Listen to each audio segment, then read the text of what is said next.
ভারতবাসীদেরকে তিনি দায়িত্ব দিয়েছেন, সার্থক করতে হবে নিজের জীবনকে এবং অন্যের উপকার করতে হবে। পর মানে শ্রেষ্ঠ উপকার। পর শব্দের অর্থ অন্যের, আর পর শব্দের অর্থ শ্রেষ্ঠ। অন্যের উপকার, সেই উপকারটা হচ্ছে শ্রেষ্ঠ উপকার। তো সেই শ্রেষ্ঠ উপকারটা কি? গরিব লোক খেতে পাচ্ছে না, ভাত ডাল দেওয়া, তারপর দিন বাথরুমে যাবে, আবার পেট খালি হয়ে যাবে, আবার খিদা লাগবে, বলবে আবার তারপর দিন খাবার চাইবে। তো কই তার কি উপকার হলো? আবার তো চাইছে। রোগ হবে, হসপিটালে যাবেন, একটা রোগ ছাড়িয়ে আসলেন, তারপর দিন আরেকটা নতুন রোগ আসবে। ঘর বানাই দিবেন, ভূমিকম্প হবে, ঝড় আসবে, গাড়িটা উড়ে চলে যাবে, আবার বাড়ি লাগবে।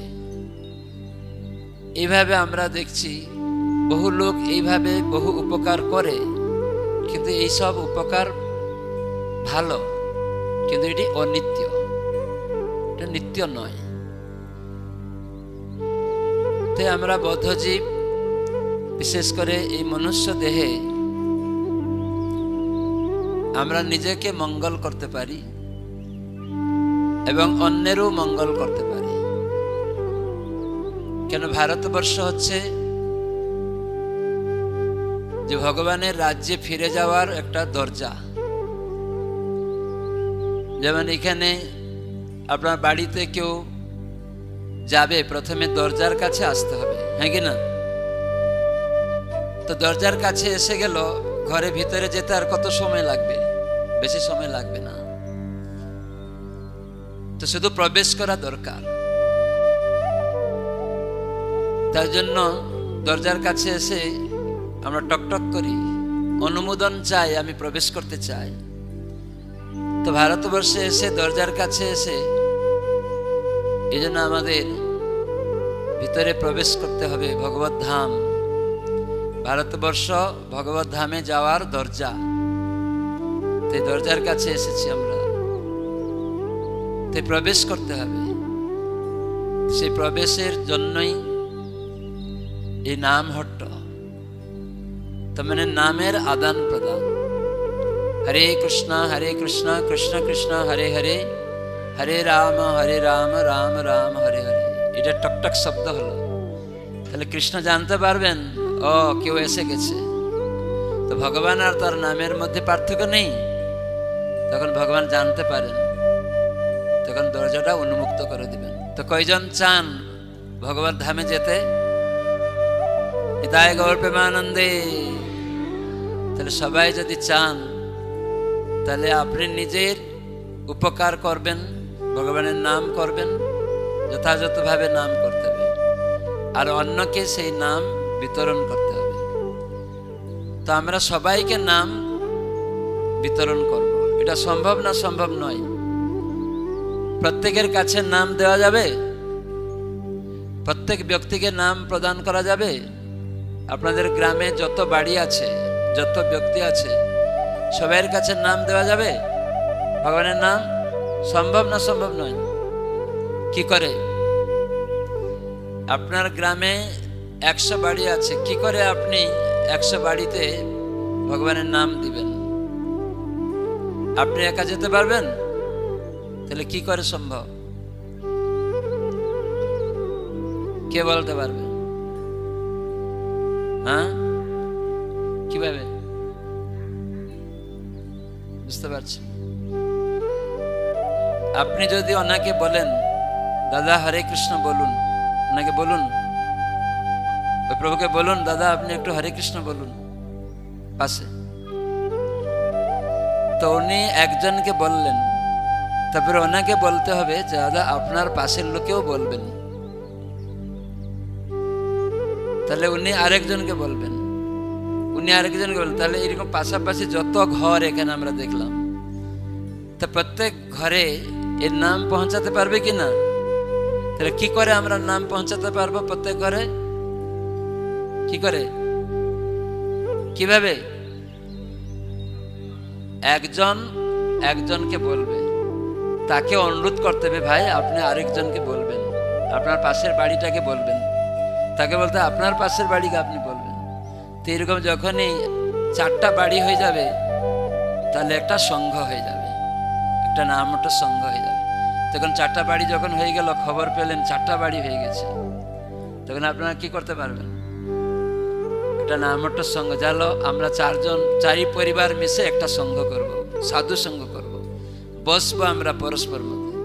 তো এইরকম পর কত পরিবার সাধু সংঘ করার সুযোগ পাবে, একটা গ্রামে কত গ্রুপ হয়ে যেতে পারবে, সবাইকে এই নামটা সঙ্গে যুক্ত করা যাবে। যাবে কিনা? যাবে না? তো সেজন্য আমরা জানি না এই জগতে আমরা কতদিন আছি।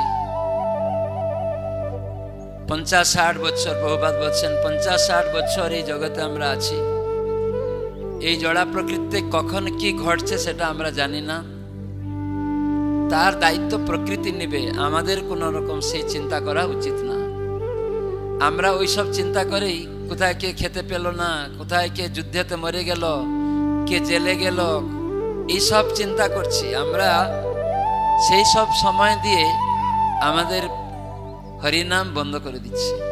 প্রভুপাদ বলেছেন 50-60 বছর আমরা এই জগতে থাকবো হয়তো খুব জোর, কিন্তু আমাদের হরে কৃষ্ণ কৃষ্ণ কৃষ্ণ হরে হরে, হরে রাম রাম রাম হরে হরে, এই মন্ত্র জপ করে আমাদের চেতনা মার্জিত করে, ভগবানের সাথে সম্বন্ধ স্থাপন করে, ভগবানের রাজ্যে ফিরে যাওয়ার জন্য আমাদের সময়ের সদ্ব্যবহার করতে হবে।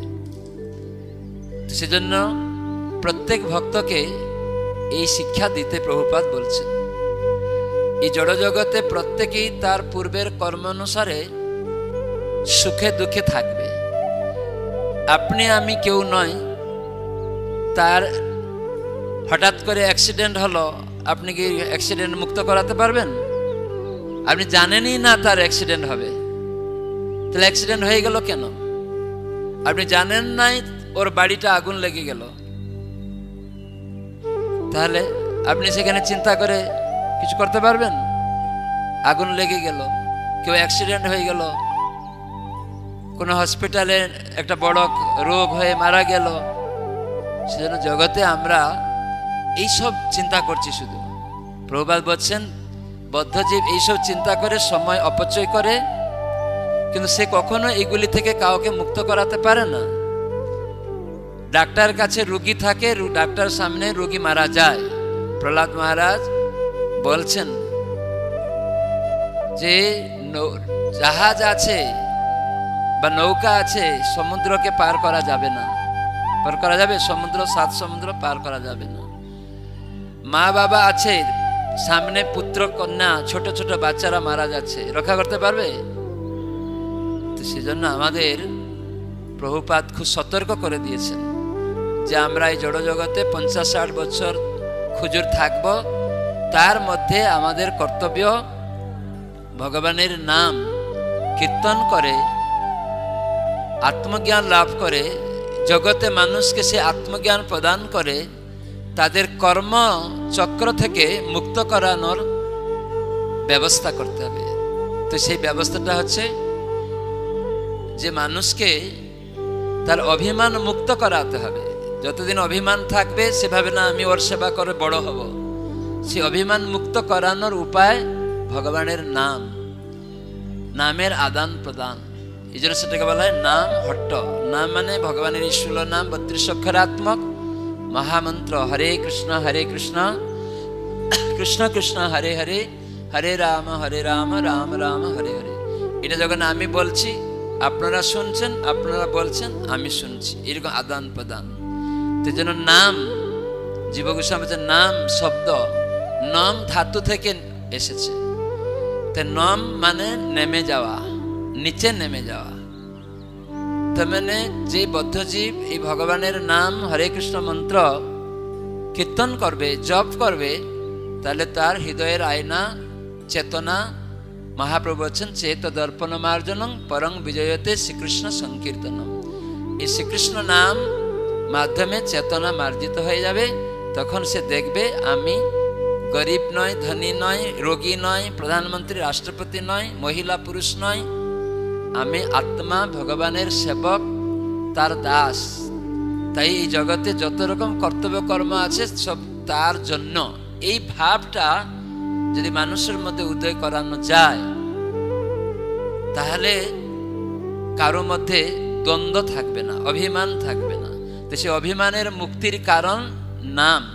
সেই 16 নাম 32 অক্ষর মহামন্ত্র যখন কেউ কীর্তন করবে, তখন সে নেমে যাবে, নিচে নেমে যাবে। তার মানে তার যে অভিমান ছিল, আমি খুব ধনী, দেখতে সুন্দর, আমি একজন প্রধানমন্ত্রী, রাষ্ট্রপতি বা উচ্চকুলে জন্ম ব্রাহ্মণ, এরকম ভাবে বিদ্বান পণ্ডিত আমি, এই যে দেহাত্ম বুদ্ধি, দেহের অভিমান, যেটাকে অনিত্য, সৌন্দর্য অনিত্য, একটা রোগ হয়ে যাবে, চলে যাবে।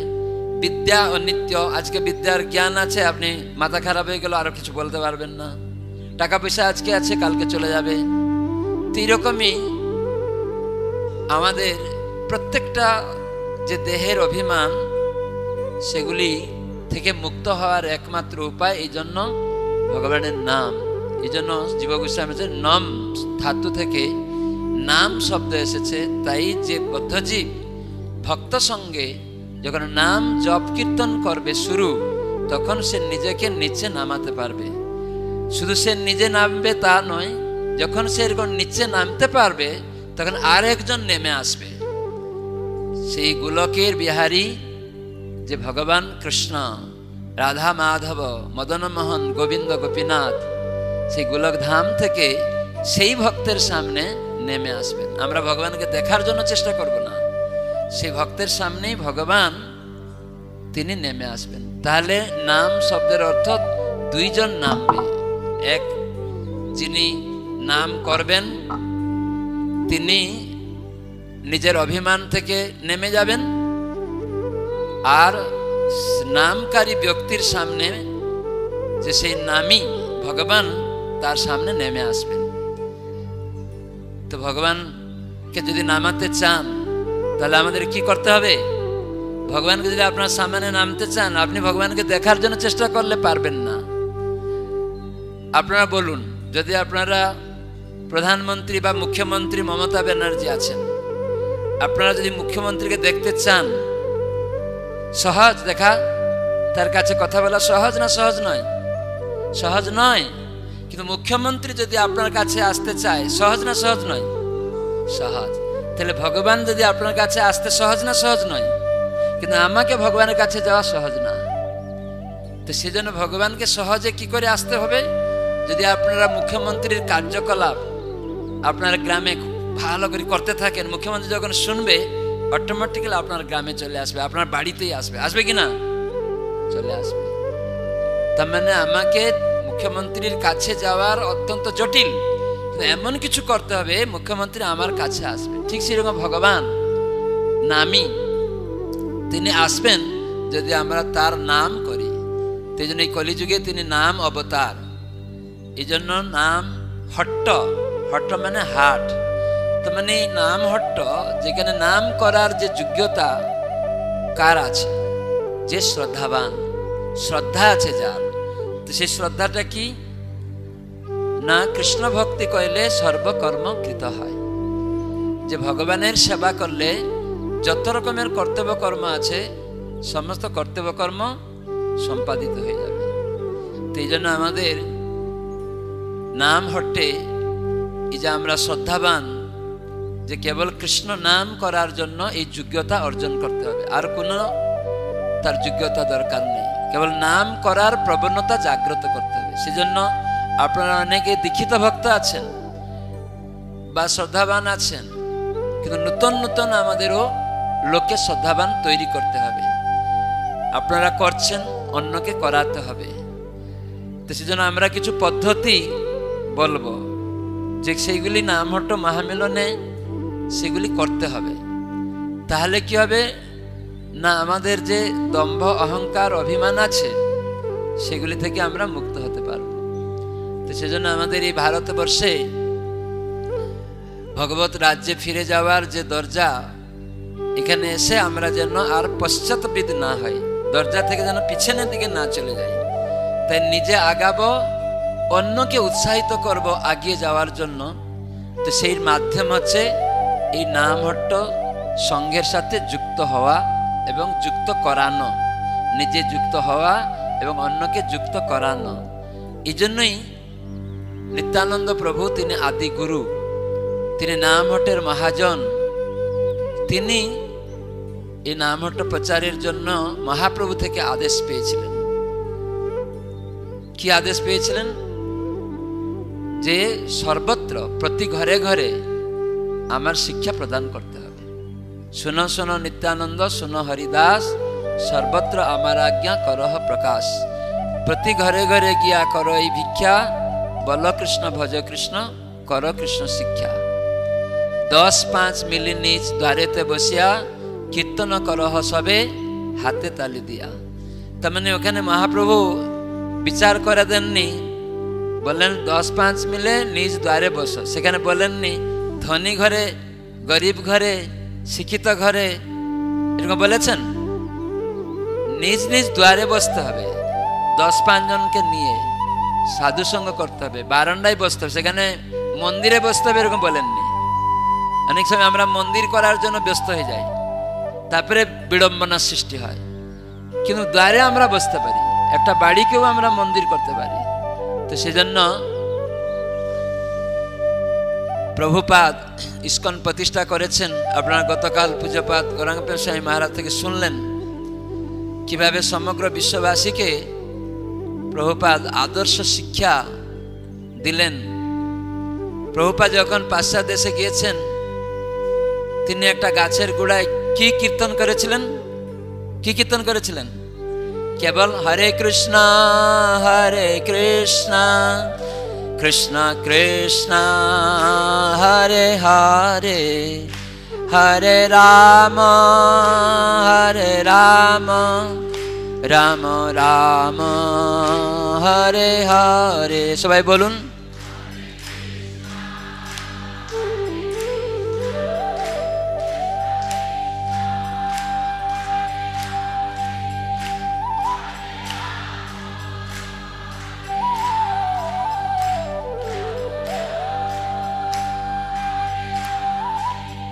হরে কৃষ্ণ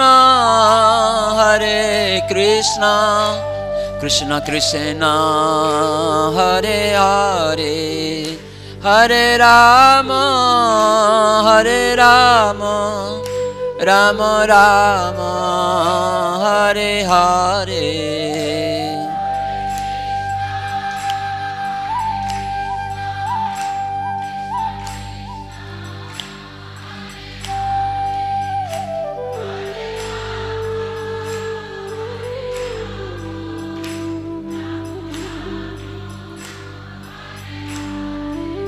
তো প্রভুপাদ যেখানে কীর্তন করলেন ওখানে মন্দির ছিল? কোথায় করলেন? একটা গাছের নিচে, পার্কে। তার মানে হরিনাম যখন যেখানে সেখানে করা যাবে, মহাপ্রভু নির্দেশ। তিনি শিক্ষাষ্টকমে বলেছেন যে কাল সময়ের কোনো বিচার নেই, যে কোনো স্থানে যে কোনো ব্যক্তি ভগবানের নাম করতে পারে। শয়নে, স্বপ্নে, জাগরণে, প্রত্যেক অবস্থাতেই ভগবানের নাম আমরা করা সুযোগ নিতে পারি। তো প্রভুপাদ একা পাশ্চাত্য দেশে হিপ্পিদের মাঝখানে গাছের গোড়ায় তিনি এই প্রচার শুরু করলেন গিয়ে। আর এই নিত্যানন্দ প্রভু মহাপ্রভুর নির্দেশে সুরভি কুঞ্জে, এখানে গুদ্রুম দ্বীপ আছে নবদ্বীপ ধামে, সেই গুদ্রুম দ্বীপে যেখানে গো মানে গাভী, সুরভি গাভী এসেছিলেন, ইন্দ্র এসেছিলেন, ইন্দ্রকে গৌর ভজন শিক্ষা দিয়েছিলেন সুরভি মাতা। তো সেই সুরভি কুঞ্জে সেখানে নিত্যানন্দ প্রভু এই নামহটের সূচনা করেছেন। নদিয়া গুদ্রুমে নিত্যানন্দ মহাজন পাতি আছে নামহট জীবেরও কারণ। নদিয়া গুদ্রুমে সুরভি কুঞ্জেতে নামের হাট খুলেছে খুদ নিতায়। খুদ নিতায় তিনি খুলেছেন নামহট্ট, অন্য কেউ নয়। অনেক সময় নামহট্ট শুনে অনেকে নাক ছিটকায়, নামহট্ট আবার কি? ইস্কনে অনেক ভক্তও নামহট্ট কথাটাকেও বরদাস্ত করতে পারে না। অনেক ভক্ত আছে, অনেক সিনিয়র ভক্তও আছে, নামহট্ট আবার কি, নামহট্ট ইস্কন নয় এরকম বলেও নামহট্টটা নিত্য, যেখানে নিত্যানন্দ প্রভু এটা করেছেন। আমাদের সমস্ত ইস্কনের যা প্রচার আমরা দেখছি সব প্রচার নামহট্ট প্রচার, কোনোটাই আলাদা কিছু না। তাই প্রভুপাদ নামহট্ট প্রচারই শুরু করলেন প্রথম।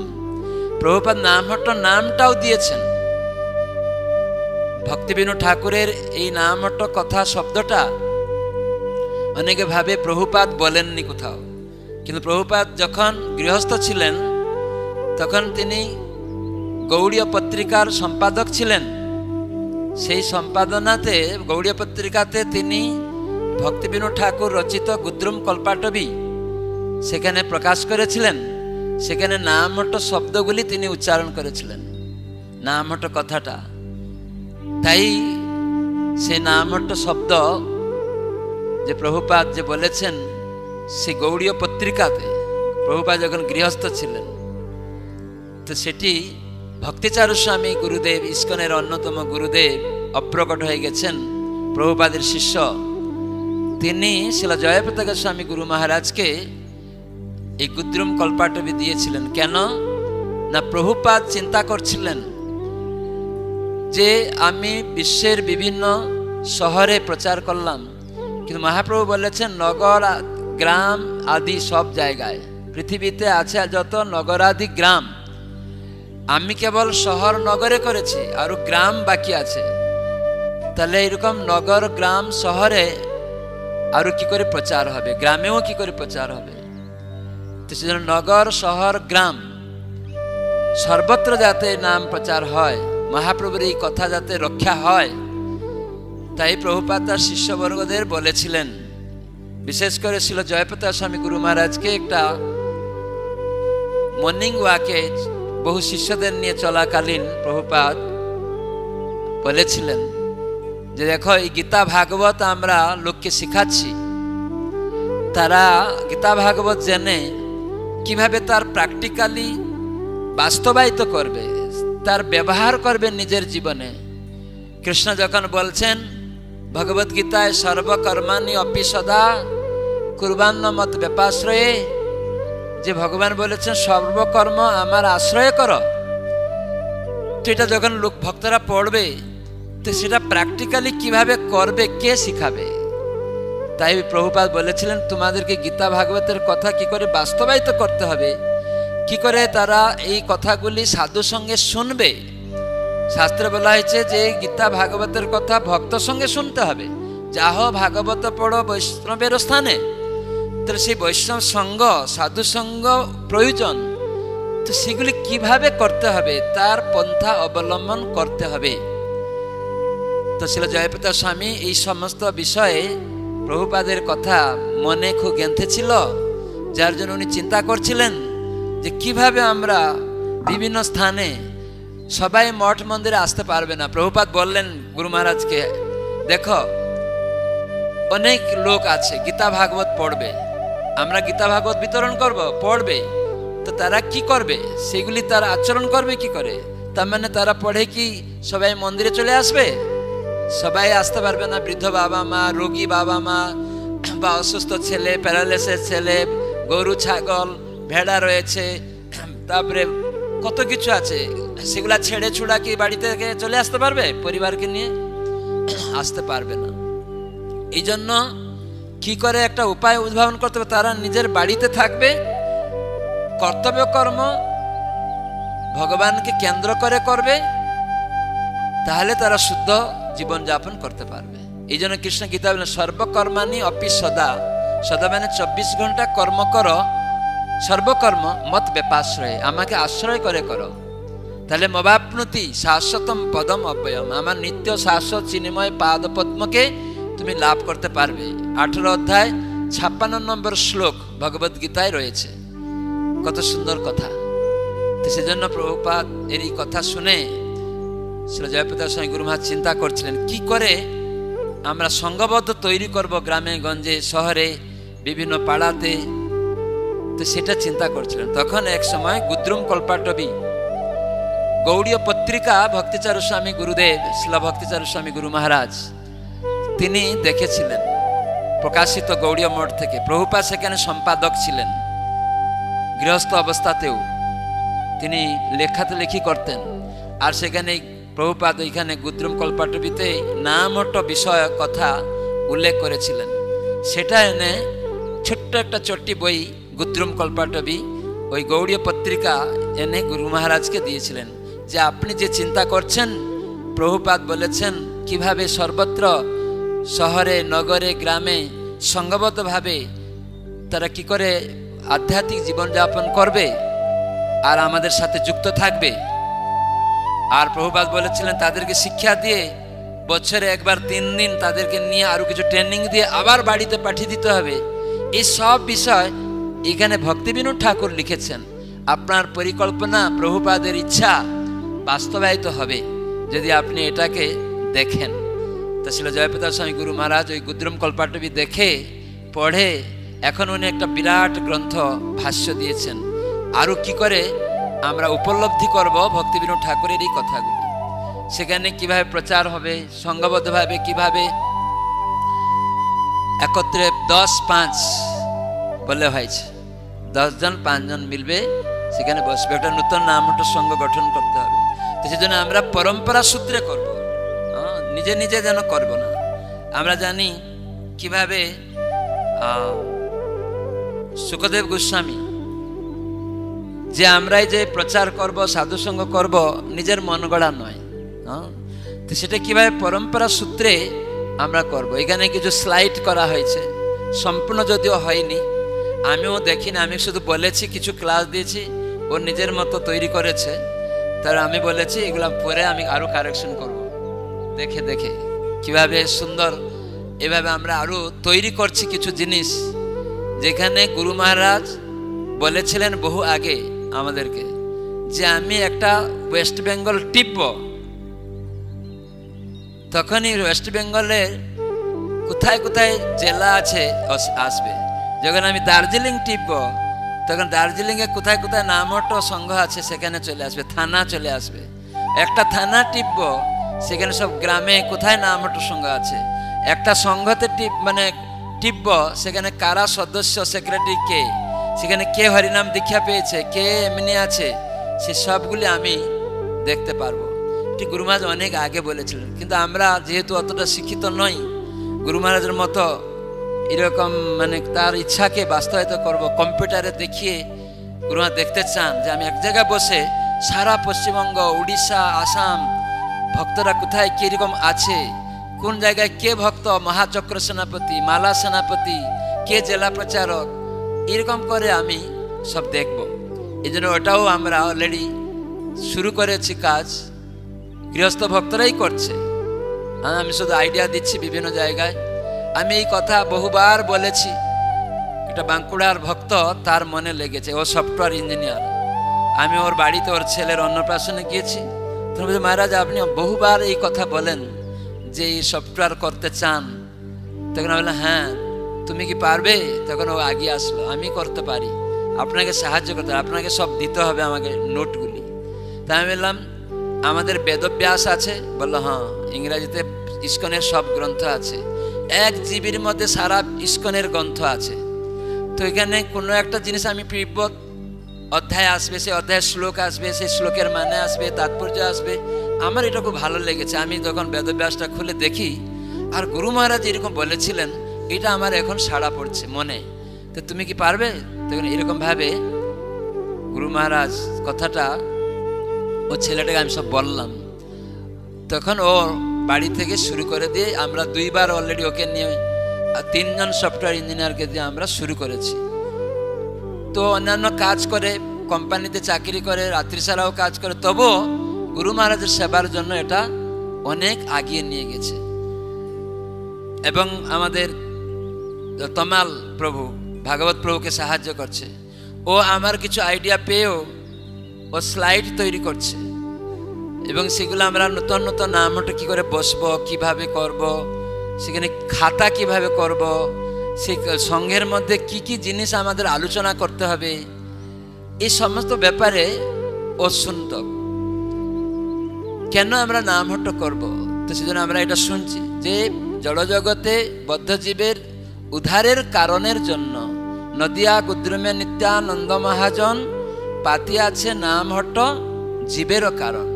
মহাপ্রভু বলেছিলেন না, শুনো শুনো নিত্যানন্দ, শুনো হরিদাস, সর্বত্র আমার আজ্ঞা করহ প্রকাশ। প্রত্যেক জায়গায় প্রতি ঘরে ঘরে বলেছিলেন। শহরের ঘরে উনি বলেননি, বা ধনীর ঘরে বলেননি, গ্রামের ঘরে বলেন, মানে প্রতি ঘরে ঘরে যেখানে ঘর আছে, মানে শহরের লোকেরও ঘর আছে, ধনী লোকেরও ঘর আছে, আবার গরিব লোকেরও ঘর আছে, গ্রামেও ঘর আছে, আছে কি না? তো মানে গ্রামে হয়তো টিনের ঘর আছে, শহরে হয়তো পাকা ঘর আছে। এখন তো গ্রামে গঞ্জে আর টিনের ঘর পাওয়া যায় না। আগে যখন আমরা উত্তরবঙ্গে যেতাম টিনের ঘর দেখতাম, এখন সব টিনের ঘর পাকা ঘর হয়ে যাচ্ছে। হ্যাঁ কি না? পাকা ঘর হয়ে যাচ্ছে না? হচ্ছে, সব হয়ে যাচ্ছে। আমাদের পরমেশ্বর প্রভু আছে, পরমেশ্বর প্রভু পাকা ঘর হয়ে যাচ্ছে। এই দেখুন, টিনের ঘর ছিল। আগে গিয়েছিলাম, সচ্চিদানন্দ প্রভু আছে, সচ্চিদানন্দ প্রভু এখানে বসছিল। আমি লক্ষ্য রাখছি কিন্তু কে কোথা থেকে এসছে। এখানে সব বসে আছে, অনেক মাতাজিরাও এসছে। সচ্চিদানন্দ প্রভু পত্নী এখানে ছিল, মাতাজি ছিল এখানে বসে। কোথায় গেল? পাকা ঘর হয়ে গেছে, পাকা ঘর হয়েছে, হয়ে গেছে। আগে টিনের ঘর ছিল। তার মানে ঘর গ্রামেও এখন ঘর আছে, শহরেও আছে, নগরেও আছে। তার মানে মহাপ্রভুর নির্দেশে প্রতি ঘরে ঘরে আমাদেরকে যেতে হবে, বাজ বিচার করলে হবে না। আমি যখন 84-এ শিলিগুড়িতে গিয়েছিলাম, তখন ওখানে ভাড়া ঘর ছিল, হ্যাঁ, সুভাষপল্লিতে ভাড়া ঘর ছিল। তো আমরা গ্রন্থ বিতরণ, সঙ্গে সঙ্গে নামহট্ট প্রচার। আর তখন ওই শিলিগুড়ি মন্দিরে শুধু জায়গাটা ডোনেশন পাওয়া গেছিল, 12 বিঘা জমি, মানে কি দে মহাশয় উনি দান করেছিলেন। তো আমাদেরকে বলা হতো নামহট্ট প্রচার সঙ্গে গ্রন্থ বিতরণও করতে হবে। তো তখন আমি চিন্তা করতাম যে কে গ্রন্থ নিবে। তখন চিন্তা করতাম যে এ নিবে না নিবে না। সেই জন্য প্রত্যেকটা দোকানে, প্রত্যেকটা বাড়িতে শিলিগুড়িতে আমরা ঢুকতাম। এখন দেখবেন শিলিগুড়িতে প্রত্যেক বাড়িতে প্রভুপাদের একটা মানে দোকানে, যেসব শহরে দোকান আছে, একটা না একটা ছোট গ্রন্থ আছেই। আপনারা যদি খোঁজ করে দেখবেন, আমাদের কালকাটা থেকে সংকীর্তন পাঠিয়েও যেত, তারা প্লেনে এসে গ্রন্থ নিয়ে যেত। এত গ্রন্থ বিতরণ হয়েছে শিলিগুড়ি শহরে। হয়তো অনেকে ভক্ত না হতে পারে, কিন্তু একদিন হয়তো হবে। কিন্তু দেখবেন প্রত্যেকটা দোকানে ছোট্ট না ছোট্ট একটা গ্রন্থ আছেই, খোঁজ করে দেখবেন। তো সেটা কি করে সম্ভব হয়েছে? ভক্তরা গিয়ে গিয়ে দিত। কেউ গালি দিত, কেউ নিবে না, তবুও ভবিষ্যৎ পরবর্তীকালে দেখা গেছে দেখাতো, এই তো আমার একটা গ্রন্থ আছে। আমি নিজে গিয়েছি, তখন ছিল না, কিন্তু আস্তে আস্তে পরে হয়েছে। কিন্তু আমরা যেতাম। তো সেরকম আমার অনুরোধ, প্রতি ঘরে ঘরে আমাদেরকে যেতে হবে। এই প্রচারটা, নামহট্ট প্রচারটা হচ্ছে আনুগত্যময়ী। এই জন্য আমাদের এখানে দেখানো হয়েছে আনুগত্যময়ী প্রচার, এটা কোনো সাধারণ নয়। সেজন্য প্রভুপাদ মানে মহাপ্রভু নিত্যানন্দ প্রভুকে নির্দেশ করেছেন। তাই নিত্যানন্দ প্রভু মহাপ্রভুর নির্দেশে, তার মানে আনুগত্যে, তিনি এই নামহট্ট শুরু করেছেন। গুদ্রুম দ্বীপে এটা শুরু করলেন। প্রতি ঘরে ঘরে যেতে হবে। আর সেটি আমাদের আচার্য অন্যতম সপ্তম গোস্বামী ছিল সচ্চিদানন্দ ভক্তিবিনোদ ঠাকুর, সেটাকে পুনরায় এই নামহট্ট প্রচার শুরু করেছেন। যখন মহাপ্রভু অন্তর্ধান হয়েছেন বা ষড় গোস্বামীরা চলে গেছেন, তখন এই জগতে ভগবানের নামে বা অনেক কিছু আউল বাউল নেড়া নেড়িরা ঝুঁকে গিয়ে কদর্থ করতে লাগে। তো সেই জন্য ভক্তিবিনোদ ঠাকুর সপ্তম গোস্বামী নামহট্টের নিজেকে পরিচয় দিলেন কি? ঝাড়ুদার। কি পরিচয় দিলেন? ঝাড়ুদার। আমরা কেউ ঝাড়ুদার হতে চাই না। ঝাড়ুদার কথা বললেই সবাই হ্যাঁ আমি ঝাড়ু দিব। এখানে ধামে যদি একটু বলা হয় একটু ঝাড়ু দাও, এখানে পরিষ্কার করো, অনেকে আমরা করতে চাই না, তার মানে অভিমান আছে। ভক্তিবিনোদ ঠাকুর সপ্তম গোস্বামী, তার অভিমান নেই। সেজন্য বলছে আমি ঝাড়ু দিব। কি ঝাড়ু দিব না, এইসব নামে যে সমস্ত অপসিদ্ধান্তগুলি প্রবেশ করছে সেগুলাকে আমি ঝাড়ু দিব। সেখানে উনি কাউকে কাউকে নামপিত সাজিয়েছেন, যদি দাড়ি চুলা দেখিও ভাই জীবকে করছে বঞ্চনা, বলছে দাড়ি চুল যদি কেটে ফেলা যাবে তাহলে ও ভক্ত হয়ে যাবে। আমি নিজে দেখেছি অনেক ভক্ত। আমাদের একটা ভক্ত মুর্শিদাবাদে ছিল, তার নাম ছিল কি নাম ভুলে গেছি, যাই হোক। তো ওরা ভাগবত বক্তা, কিন্তু কিছু ভাগবত জানে না, সহজিয়া আউল বাউলের মতো সব কিছু করত। ওরা এখন বলে চুল বড় বড়। তখন আমাকে একজন ভক্ত, কুন্তিঘাটের একটা ভক্ত বলল, মহারাজ, তখন আমি সন্ন্যাস হইনি, বললো আপনি যদি এটা প্রচারে আসেন খুব ভালো হয়। আমি বললাম উনি সহজিয়া, ওনার চুল দাড়িটা আগে নামিয়ে দিলে ভূতটা চলে যাবে, না হলে যাবে না। এই জন্য নামহট্ট গুদ্রুম কল্পাটবিতে নামপিত, দর্জি এই সমস্ত উপাধি আছে। সেজন্য আমাদের অনেক লোকের চুল দাড়ি, প্রভুপাত সারা বিশ্বে দেখবেন কত বড় বড় সব চুল দাড়ি ছিল না ইস্কনে সব, ওর মধ্যেই সমস্ত ভূতগুলা বসে থাকে। ওটা থাকলে আবুল তাবুল বলবে। বড় বড় চুল রাখবে, চুল রাখতে নিষেধ নেই, অনেক বড় বড় লম্বা চুল দাড়ি এরকম রাখে অনেকে দেখবেন। সেখানে অনেক সময় অপসিদ্ধান্ত বলে, জ্ঞানী নিজেকে বলবে, কিন্তু ক্রমে ক্রমে তারা অপসিদ্ধান্ত বলবে। হয়তো নাম যশ প্রতিষ্ঠা পাবে, কখনো কখনো অনেক জ্ঞানের কথা বলবে, দেহতত্ত্ব বলবে, অনেক কবিয়ালি কথাও বলবে, কিন্তু জগতের লোক বুঝতে পারবে না সত্যিকারের দেহের মধ্যে যে আত্মা, যে কি করে আমার এই মনুষ্যদের কল্যাণ হবে, সেই কথাটা বলবে না। সেজন্য মানুষ খালি দেহতত্ত্ব নিয়ে বা বিভিন্ন জাগতিক ইন্দ্রিয় সুখের বিষয় বলে বিভ্রান্ত করে এই জগতে রেখে দিবে। কিন্তু ভক্তিবিনোদ ঠাকুর এই জন্য এই সমস্ত জিনিস ঝাড়ু দেওয়ার জন্য, আগাছা, নাম যশ প্রতিষ্ঠা ইত্যাদি সব আগাছাগুলিকে ঝাড়ু দিয়ে দেওয়ার জন্য মহাপ্রভু নিজে গুন্ডিচা মন্দির মার্জন করলেন, নিজে আগে ঝাড়ু দিয়েছেন, স্বয়ং ভগবান ঝাড়ু দিয়েছেন, তারপরে জল দিয়ে ধুয়েছেন, এরকম সব কিছু ফাটালে যাতে না থেকে যায় কাপড় দিয়ে সেগুলাকে তুলেছেন। তার মানে আমাদের হৃদয় মন্দিরকে পরিষ্কার করা। সেই জন্য নাম হটে এরকম বিভিন্ন গুরুত্বপূর্ণ সেবা দায়িত্ব রয়েছে। তো সেজন্য আমাদের আনুগত্যময়ী ভাবে আমরা প্রচার করতে পারবো, তখন আপনি নির্ভীক হতে পারবেন। শুকদেব গোস্বামী পরীক্ষিত মহারাজকে এই কথা বলেছিলেন। পরীক্ষিত মহারাজ তার আসন্ন মৃত্যু কি করবেন বুঝতে পারছেন না, সব মুনি ঋষিদের সামনে গিয়ে পৌঁছেছিলেন, আর সেখানে শুকদেব গোস্বামী এসেছিলেন। প্রশ্ন ছিল আসন্ন যে একটা মানুষের যে আসন্ন মৃত্যু হয়েছে তার কি করণীয়, কি করা উচিত। আমাদের মৃত্যু যে কোনো সময় আসবে, আপনারা জানেন, এনি টাইম মৃত্যু আসবে, তা আমাদের কি করণীয় কেউ জানে না। এই জন্যই আচার্যরা এত চিন্তিত যে কিভাবে মানুষের আসন্ন মৃত্যু থেকে মুক্ত হবে। পরীক্ষিত মহারাজ ভাগবতে প্রথম প্রশ্ন এটাই, তার ভয় হচ্ছে মৃত্যুকে। কিন্তু পরীক্ষিত মহারাজকে শুকদেব গোস্বামী বললেন কোনো ভয় নেই। কেন ভয় নেই? তাই শুকদেব গোস্বামী বললেন, এতৎ নির্বিদ্যমানানাম ইচ্ছতাম অকুত অভয়ম যোগিনাম নিপনির্ণিতম হরের নামানুকীর্তনম।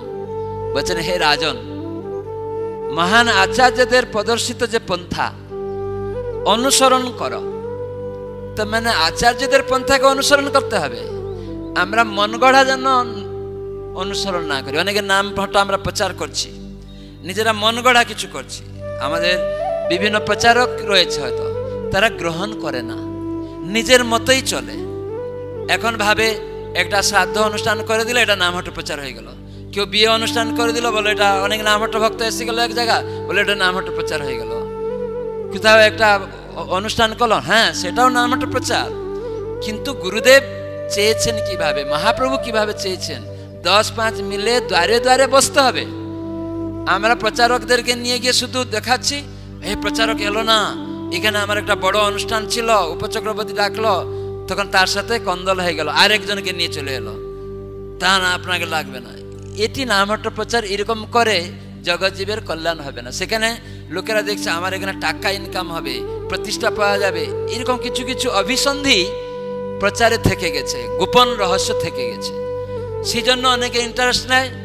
আর এই ক্ষুদ্র ক্ষুদ্র যে কিভাবে 10-5 মিলে সপ্তাহে মহামিলন করতে হবে বসে, সেটা যে পরম্পরার নির্দেশ, সেখানে যে আমাদের অভয় যাবে, আমরা জন্ম মৃত্যু চক্র থেকে মুক্ত হব, সেই ভাবনা আমরা ত্যাগ করে দিয়েছি। এই জন্য দ্বন্দ্ব সবাইয়ের মধ্যে, পরস্পরের মধ্যে। হয়তো আমরা দীক্ষা নিয়ে নিয়েছি, কিন্তু আমাদের দ্বন্দ্ব এর সাথে তার সাথে মিলে না। কেন না? ওই সমস্ত অনুষ্ঠানের, বড় বড় অনুষ্ঠানের জন্য। বড় বড় অনুষ্ঠান করতে হবে, সেটাও আনুগত্যময়ী ভাবে।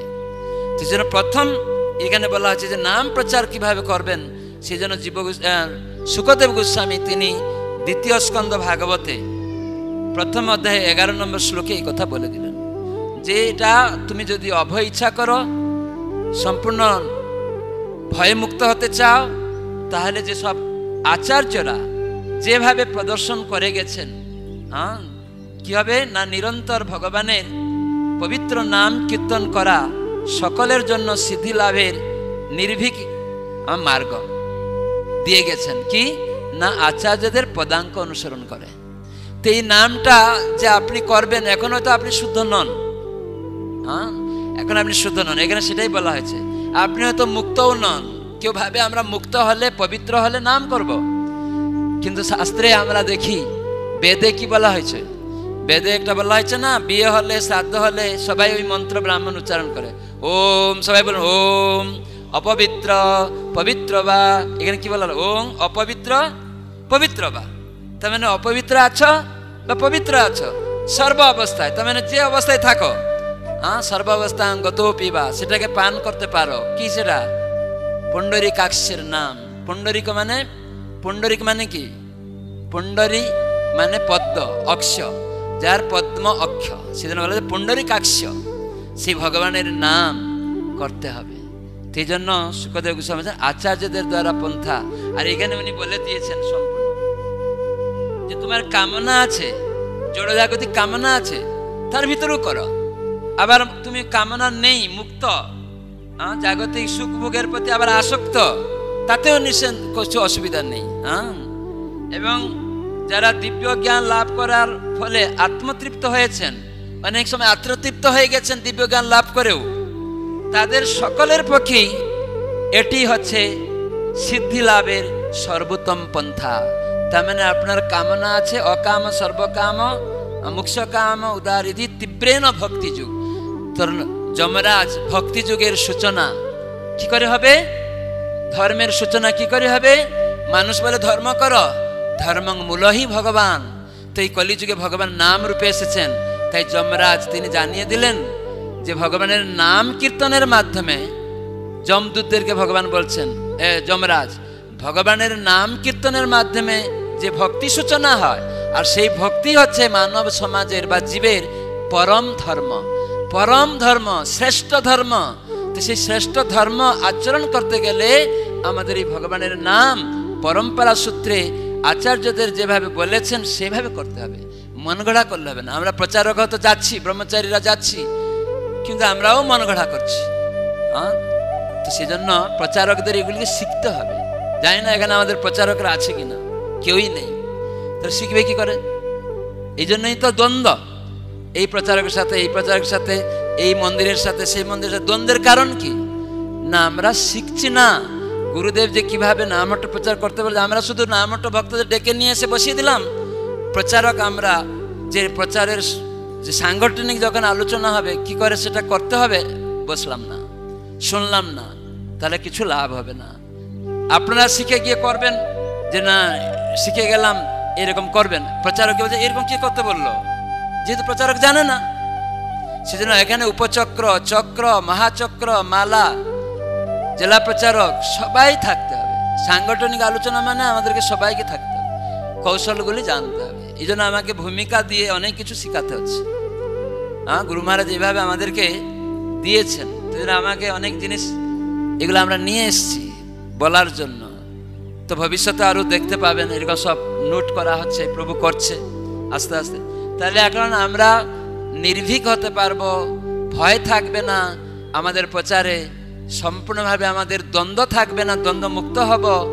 কি করলে পরে না, যদি আমরা আচার্যদের পন্থাকে অনুসরণ করে আমাদের যে প্রচার করতে পারি। তো সেজন্য প্রত্যেক অধিকার রয়েছে নাম গ্রহণ করার। তার মানে কেউ নূতন ভক্ত মাছ মাংস খাচ্ছে, নাম ওঠে সঙ্গে যুক্ত হবে, তার মানে তার জড়জাগতিক বিষয়ের প্রতি আসক্ত আছে, জিহা লালসা আছে, তাহলে সে নামটা তুই মাছ মাংস খাচ্ছিস, নামটা আসতে পারবি না, তার মানে ওটা নয়।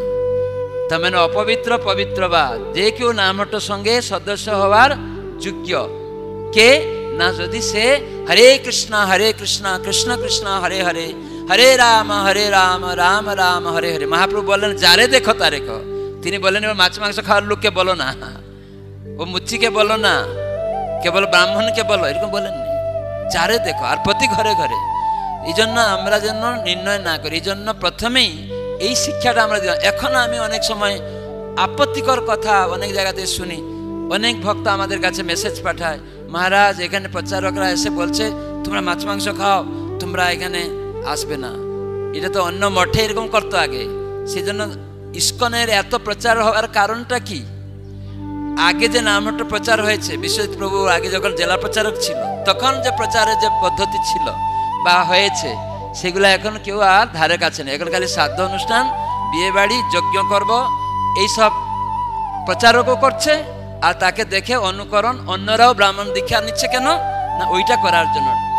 ওটা করে আপনি জগতে উদ্ধার করতে পারবে না। আমরা কলিযুগের যজ্ঞ নাম যজ্ঞ।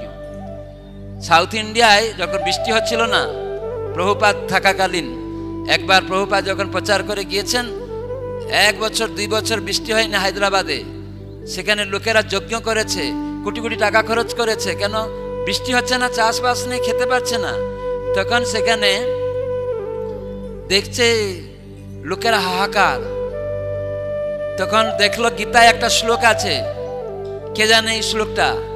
3য় অধ্যায় আছে, অন্নাদ ভবন্তি ভূতানি পর্জনাদ অন্ন সম্ভব, যজ্ঞাৎ ভবতি পর্জন যজ্ঞ কর্ম সমুদ্ভব।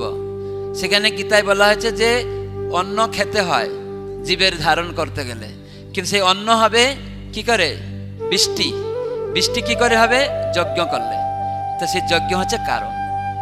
তখন ওরা সাউথ ইন্ডিয়াতে তো বড় বড় ব্রাহ্মণ দিয়ে ঘি পুড়িয়ে সব যজ্ঞ শুরু করে দিয়েছে, কিছুতেই বৃষ্টি হচ্ছে না।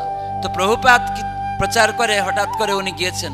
তখন প্রভুপাদের কাছে এসে জানাচ্ছে, স্বামীজি এই গীতা কথা ভুল, এগুলা ঠিক নেই। এই যে আমরা যজ্ঞ করলাম, কোনো বৃষ্টি হলো না। প্রভুপাদ বললেন কলিযুগ এটা। শুক্রাচার্য ভাগবতের 8ম স্কন্ধে কত 23 অধ্যায় কি 16 অধ্যায়ের একটা নম্বর শ্লোক আছে, যে সেখানে বলা হয়েছে যে দেশ কাল অরহত বস্তুতঃ সর্বং করুতি নিশ্চিদ্রম। এই কলিযুগে সমস্ত পাত্রতে, দেশে, বস্তুতে, সময়ে সব ছিদ্র আছে, কিন্তু সর্বং করুতি নিশ্চিদ্রম, সব নিশ্চিদ্র হয়ে যাবে। তব সংকীর্তন, কেবল ভগবানের নাম সংকীর্তনের দ্বারা। তখন প্রভুপাদ সবাইকে বললেন যে আপনারা গীতা যে মিথ্যা নয় এটা ঠিক, কিন্তু এই গীতায় কৃষ্ণ যে যজ্ঞ বলেছেন, কোন যজ্ঞ? হরিনাম যজ্ঞ। তো সেজন্য হরিনাম যজ্ঞ করো। তো সেজন্য নাম হট্টটা হচ্ছে নাম যজ্ঞ, ভগবানকে দান করা। আর সেটা কি করে হয়? এখানে আমরা লিখছি আনুগত্যময়ী সেবা। ওটা নিজে নিজে মন গড়া করে খালি দেখিয়ে প্রতিষ্ঠা পেয়ে এরকম না, টাকা ইনকামের জন্য না। তো সেজন্য প্রভুপাদ সেখানে সব লোককে বললেন, তোমরা রাজনৈতিক নেতা, ধনী লোক, সবাই, এখানে কোনো বিচার নেই, সবাই আমার সঙ্গে হরিনাম করো, 7 দিনে দিনে বৃষ্টি হবে। তখন প্রভুপাদ তার শিষ্যদেরকে দিলেন।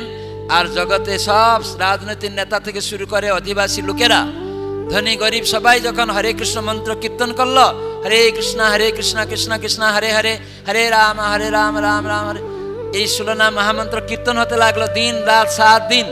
7ম দিবসে এমন বৃষ্টি হলো, একদম মানে যা বৃষ্টি দরকার ছিল, এমন প্রলয়ঙ্কর বৃষ্টি।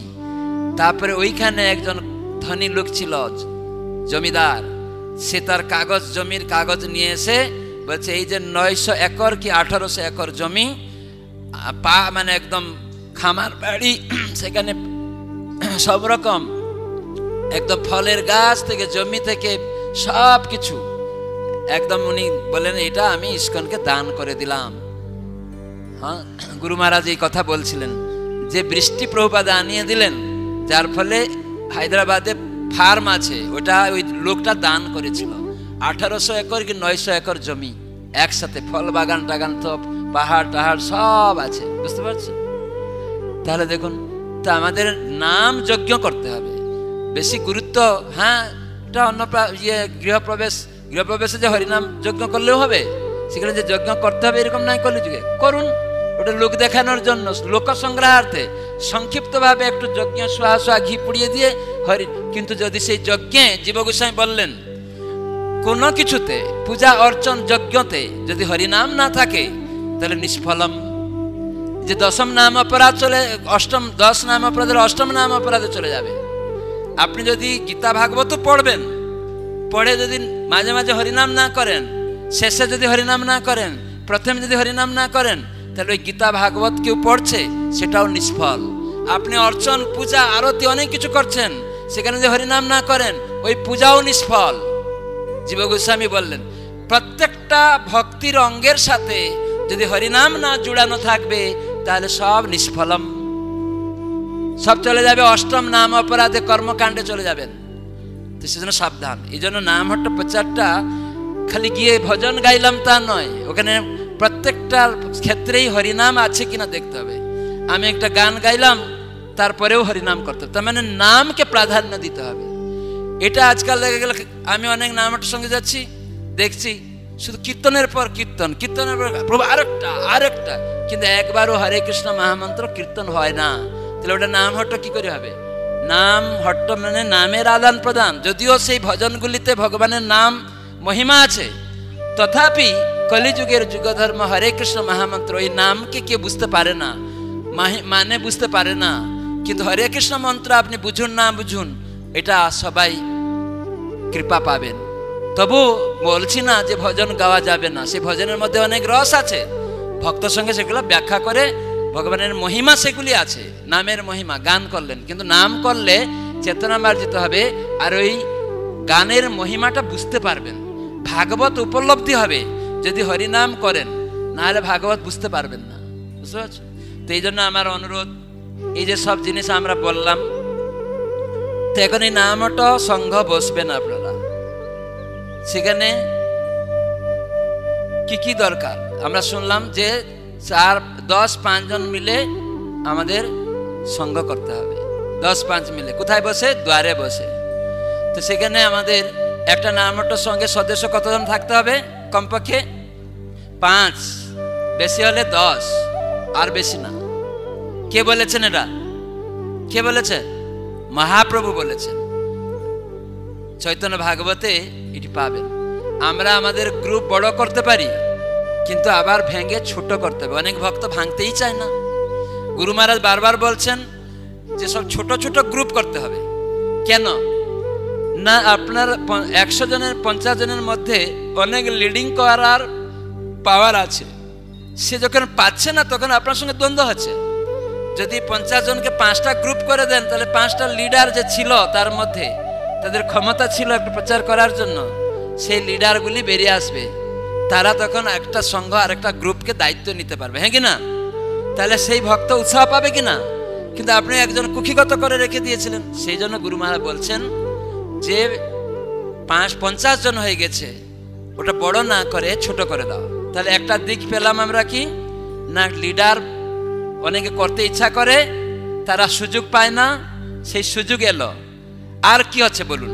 ছোট গ্রুপে আর কি লাভ আছে বলুন? কে বলবেন আপনাদের মধ্যে? ছোট গ্রুপে আর কি লাভ আছে? কে বলতে পারে? 10 জন যে থাকে, তাহলে 10 জনের সাথে আদান প্রদান নিবিড় ভাবে হবে। 50 জনের মধ্যে একসাথে কথা বলা যাবে না। হবে? এখানে সবার সাথে আমি কথা বলতে পারবো? পারবো না। যদি 10 জন থাকেন, প্রভু আপনি আপনি আপনি, তাহলে সঙ্গে সঙ্গে লিডার প্রত্যেককে এক জায়গায় করতে পারছে, তো 50 জনকে করতে পারলো না। সেরকম এরকম গ্রুপ গ্রুপ থাকবে। এই জন্য 5 থেকে 10 মহাপ্রভু বলে দিয়েছেন কিভাবে নামহট্ট সংঘ হবে, তো সেটাকে আমাদের শিখতে হবে। গুরু মহারাজ এই কথা আগে বড় ছিল, গুরু মহারাজ এই জন্য বারবার বলছেন যে তোমরা ছোট ছোট গ্রুপ করো। বড় গ্রুপ থাকছে ভালো, কিন্তু ছোট করাটা বেশি প্রচারের ক্ষেত্রে আরো বৃদ্ধি পাবে। সেজন্য আমি চাই তোমরা যদি বৃদ্ধি করাতে চাও, বড় গ্রুপ না থেকে ছোট ছোট করে আরো ভাগ করে দাও, তাহলে কি হবে? অনেক বেশি প্রচার হবে। কেন আপনার গ্রুপে দেখছেন 4 কিলোমিটার দূরে, 2 কিলোমিটার দূর থেকে অনেকে এসছে, সেখানে দেখা গেল একটা গ্রাম থেকে এসছে, তখন আপনি দেখেন আপনার পাড়াতেও 10 জন আছে, আবার অনেক দূর থেকে, তখন যদি আপনি না, আপনার ওই পাড়া থেকে কেন আপনি এখানে আসবেন, ওই পাড়াতে আপনারা 5 থেকে 10 জন বসুন, তাহলে কি হলো, ওই পাড়ার লোকেরাও যুক্ত হয়ে গেল, এখানে হয়তো আসলেন। কারণ এইটা প্রিচিং এর ব্রড মাইন্ড, আমাদের উদার চেতনা হতে হবে। কিন্তু আমরা সংকুচিত হয়ে বসে আছি, আর ভাঙবো না, বড় করবো, এরকম না। হ্যাঁ, সব মাসে একবার 4টা গ্রুপ এক জায়গায় বসুন, সেটাকে বলে উপচক্র মিলন, বুঝতে পারছেন? তো সেজন্য আমাদের আগে সংঘ, ওই সংঘতে কি থাকবে, সংঘতে কি থাকবে, পরিচালক কমিটি থাকবে।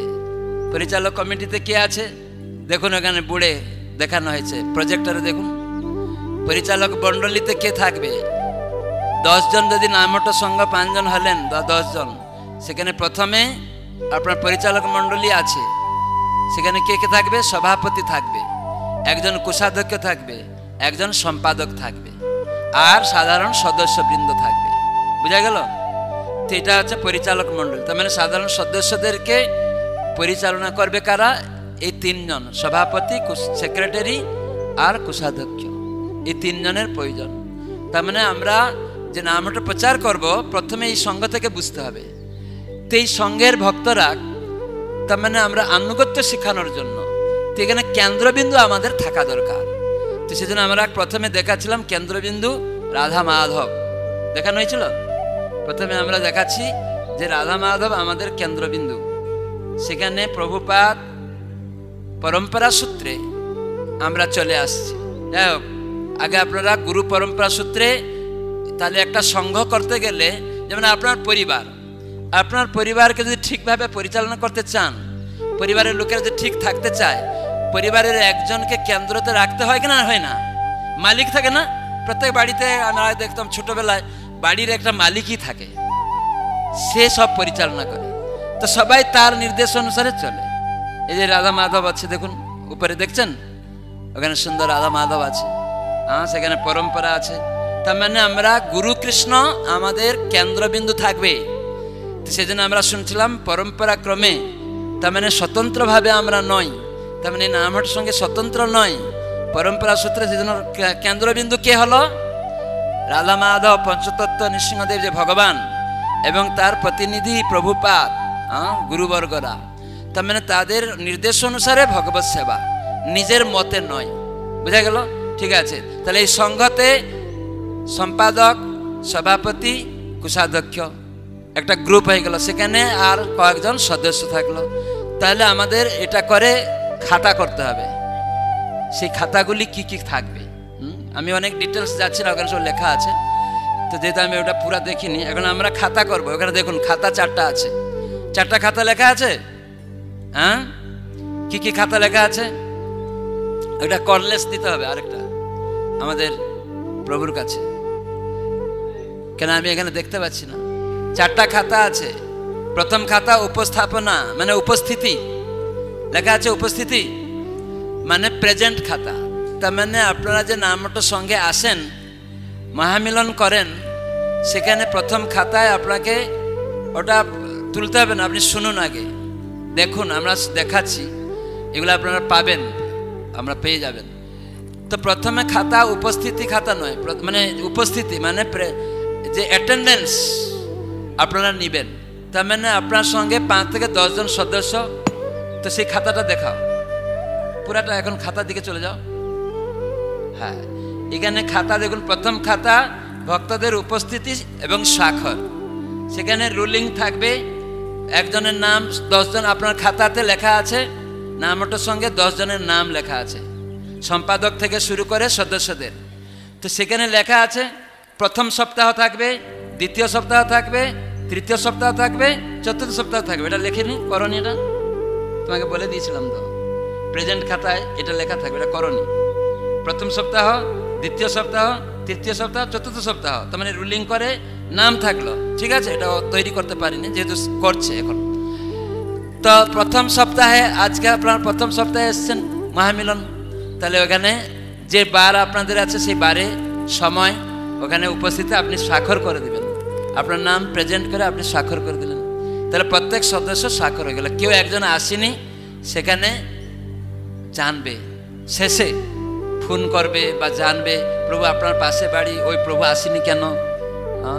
সেখানে রাগারাগি নয়, কেন আসেনি, তার কিছু অসুবিধা থাকতে পারে, আর তাকে ফোন করে ভক্তিবিনোদ ঠাকুর গুদ্রুমকল্পটিতে বলছেন তাকে কেমনভাবে ব্যবহার করতে হবে। সে আসেনি বলে আমরা একদম তেরিমেরি করে তোমার জন্য কিনা আমারটা বন্ধ হয়ে যাবে, তুমি আসনি, এরকম করে না। তাকে খুব ভদ্রভাবে, প্রভু আপনার কিছু অসুবিধা হয়েছিল, আপনি অনেক সেবা করেন, আগে গুণগান করতে হবে, গুরুমা শিখাচ্ছেন, আগে গুণকীর্তন করতে হবে সেই ভক্তের।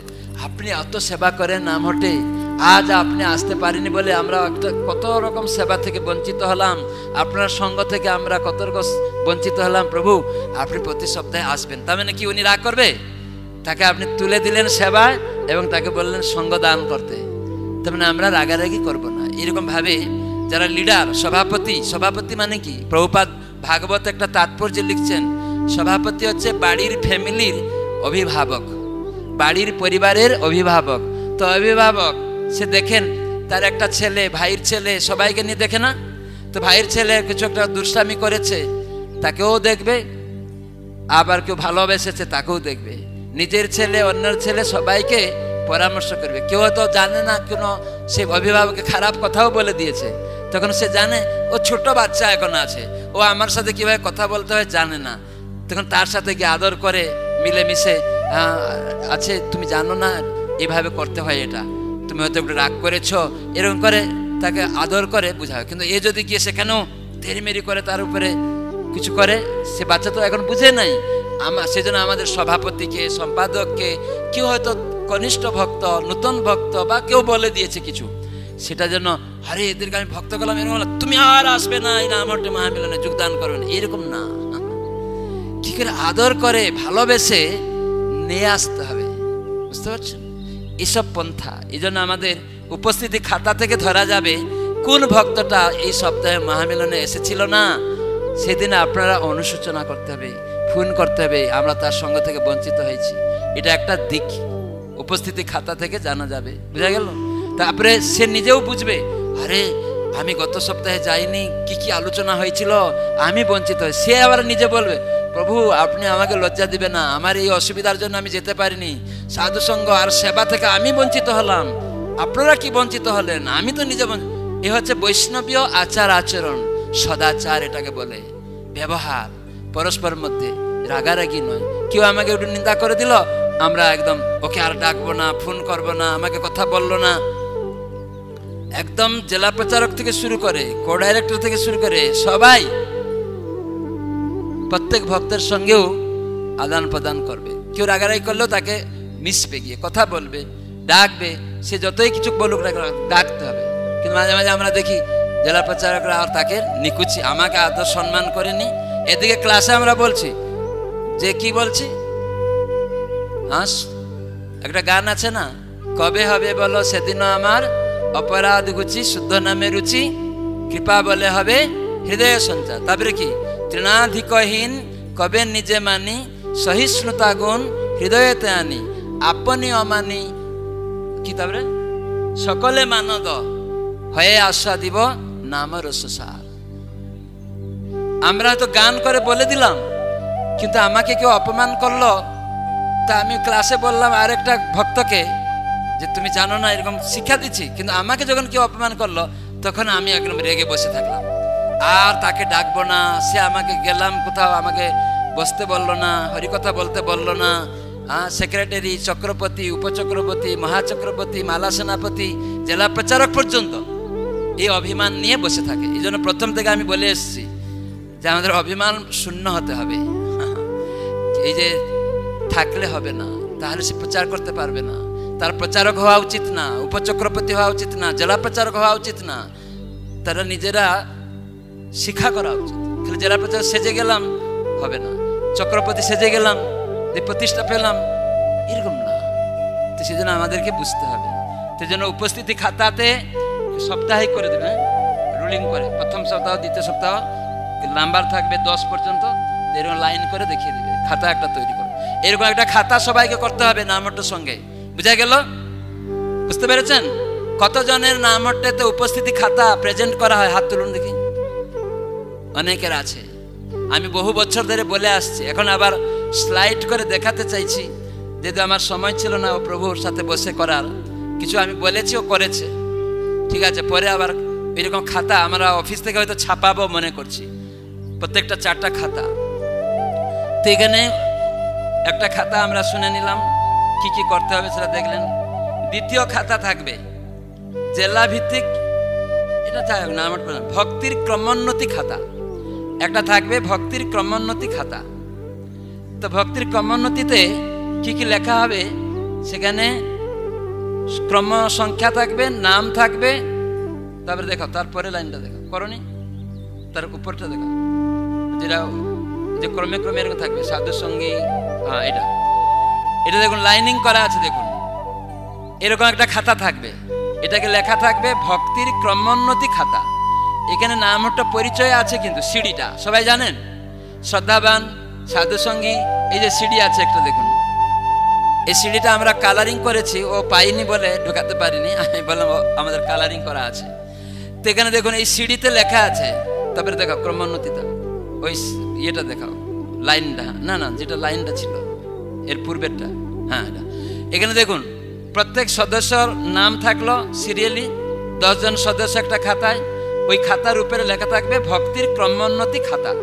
তখন পেজ তুলেই প্রথমে সিরিয়াল নাম্বার দিয়ে নাম লেখা থাকলো, দেখুন ওখানে নাম লেখা আছে। তারপরে শ্রদ্ধাবান, তার মানে এই যে নতুন একটা সংঘ তৈরি করতে যাচ্ছেন, যে একমালা জপ করবে, কোনো নিয়ম নেই, প্রতি সপ্তাহে আসবে, সপ্তাহে একদিন নিরামিষ খাবে, শুধু নিরামিষ, সে ভোগ লাগিয়ে নাও খেতে পারে, প্রভুপাদের গ্রন্থ পড়ে, এগুলি লেখা আছে শ্রদ্ধাবানে। তার যোগ্যতা এইটুকু, সে মাছ খাচ্ছে, মাংস খাচ্ছে, প্যান্ট শার্ট পরছে, কি আছে না আছে ওটা দেখবেন না, গলায় মালা আছে কি না এসব দেখতে যাবেন না। তো শ্রদ্ধাবান কেবল কৃষ্ণ ভক্তি কইলে সর্বকর্মকৃত, ভগবান বিশ্বাস করেছে কৃষ্ণ নাম করা ভালো, এটুকু বিশ্বাস করে জপমালা নিয়েছে, একমালা জপ সদস্য যেন করে প্রতিদিন। আর সেই শ্রদ্ধাবান, ঠিক আছে ওটা খুলুন, আমি ওটা দেখাতে চাইছি। হ্যাঁ, এখানে এই যে দাগ দেখান, তো এখানে তারিখ দেওয়া হবে, লেখা আছে কি কৃষ্ণ ভাবনার নিম্নলিখিত বিভিন্ন স্তরে প্রবেশের তারিখ। তার মানে আপনি একটা নতুন নামটা গঠন করলেন, সঙ্গে সঙ্গে এই খাতাটাও তৈরি হলো, তখন ওখানে নাম লিখে নিলেন।